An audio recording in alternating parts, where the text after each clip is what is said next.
手工製作最難嘅係咩啊？我諗臘味製作最難嘅係揾有經驗嘅師傅，可能佢哋都已經年事已高啦，甚至已經仙遊咗，有啲亦都退咗休啦，可能返咗家鄉，更替上面咧就變咗好難去有個傳承。後生嘅一輩咧，亦都未必會接受到咁辛苦嘅生產製作嘅過程。要做到好香港嘅風味，有咩秘訣？我哋成個生產嘅過程都係喺香港裏邊做，我哋自己可以監管得好啲啦，確保個質素，可以知道本身香港人嘅口味，因應翻市場嘅需求去供貨。呢個都係香港人靈活啦，或者瞬息萬變嘅情況之下，我哋都可以做到相應嘅調整。你哋點吸引後生仔買多啲臘腸？其實就好難，大眾會認為係唔夠健康，可能我哋就會做一啲健康啲嘅臘腸啦，可能鹽分會低啲。咁另外會做啲新口味黑松露口味嘅臘腸，同埋有一個煎金蠔粒加咗落去臘腸，希望呢啲新口味可以吸引到年輕一代關注到我哋。要個合記幾時開㗎？1973年我公公嗰一代咧開始做，當初咧我公公同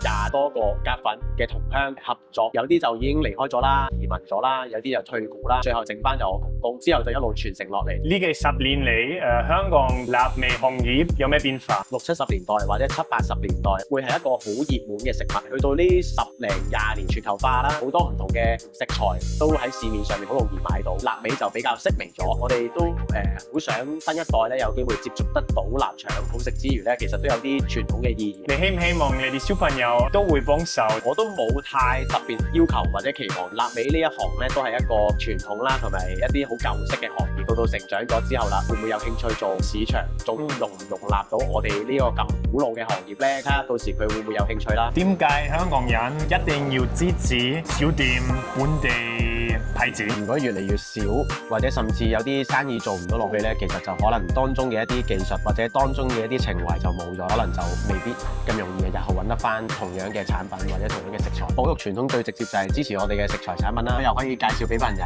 文化傳承保育嘅動作，除咗我哋自己商家老鋪去做之外咧，都好靠大眾或者消費者去真係落手去支持。加油你哋啊！我哋會加油㗎啦，多謝你。好 ，thank you。